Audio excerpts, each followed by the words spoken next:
พี่น้องมาเด้อมากินเขา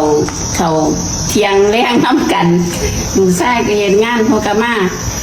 นี่กับเขาย่างเดียวผลไม้3อย่างนี่ไข่หานุไอ้นกกระตาอันนี้ก็ขนมเทียนใส่เยี่ยมแซ่บค่ะสิดาอันนี้ทุเรียนแซ่บความทุเรียนมันนี่มันสุกพอดีบ่เละบ่หยังอันที่เละๆไปใส่ลูกเอาไปกินข้างในด้วยน่าพี่น้องไม่กินข้าวน้ำกันแรงกับที่นี่การกินเลี้ยงของ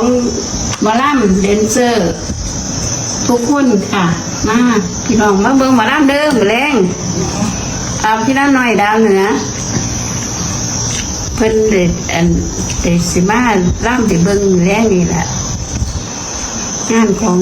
น้องบอยสิริชัยค่ะเราก็ลบปีนลบไปนี่แหละบ่ได้รับไปนอนมือแล้วได้นอนขึ้นแล้วชั่วโมงบ่รู้ใส่สมองมื้อเช้าก็ว่าตื่นแต่ตี 4พุ่นมาหาแม่กับไปสาผมหุ่นกับเจ้าก็ไปโรงแรมไปเฮ็ดงานของเพิ่นเพราะท่านเดี๋ยวเลี้ยวอยู่ซั่นว่าออกมากินข้าวมีต่อร้านน้องได้ยังกินน่ะแกงผักขี้เหล็กใส่ขาจักหมู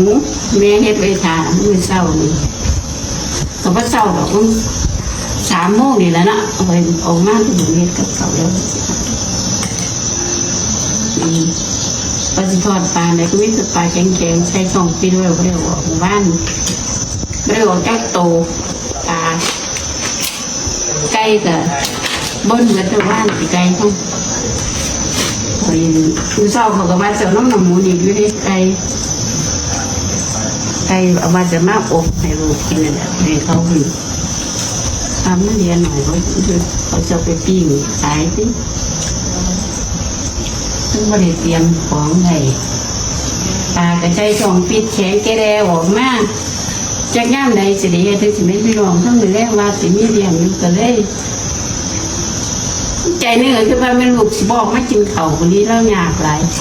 แล้วสิบ่มีเวลาครับเลยให้ไปซ้ำนี่เฮ็ดไปกินแบบยันได้ดีก็ได้นี่คนนั้นมาตาเราอีกมาตาเราก็ยังไม่ทันลูกโตถึงท้องเนี่ยพี่น้องเนี่ยถ้ามือเศร้าเขาง่ายเขาเที่ยงเขาแรงอยู่น้ำกันคนผู้เดียวเฮ็ดงานเนาะมื้อนั้นก็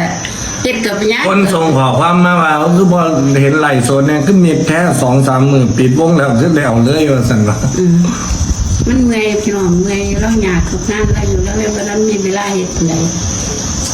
คนละเรียวๆคนละบ่ทุกอย่างนั่นพักผ่อนจังหน่อยจังแล้วก็สิดอกมีคนก็เป็นหยังคนก็บ่เป็นคนเนาะแล้วก็คล้องแล้วผู้เดียวจังซี่นะอีหยังก็ได้คันเราบ่บอกจังได๋ว่ามันก็บ่จักเฮ็ดว่าเป็นอันนั้นนี่ก็ยันบ่ถือใจเลยเฮ็ดบ่ถือแปลว่าบ่กล้าตัดสินใจได้มั้ยคนทุกคนก็บ่กล้าตัดสินใจก็คือถ้าเราให้เราแนะนำบอกจังซี่เขาก็เฮ็ดอยู่แต่ว่าคันลูกหลานขนาดว่ามั่งสิเขาก็เฮ็ดบ่ได้เขาก็ต้องถาเราสักก่อนหายหน้ามาสักก่อนเขาก็จังเฮ็ดอันเขาป้าเห็ดเลยเขาไปเห็ดอยู่แกงกิเลสพี่น้องแกงกิเลสใส่หนังหมู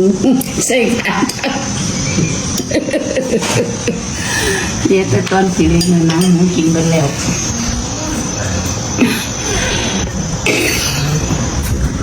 ไปจ่ายเงินค่าโตกันบ้านจ่ายเงินค่าโตมาล่ำที่บันบ่ได้อยู่ได้เศร้าหรอกพี่น้องแล้วเมื่อเดียว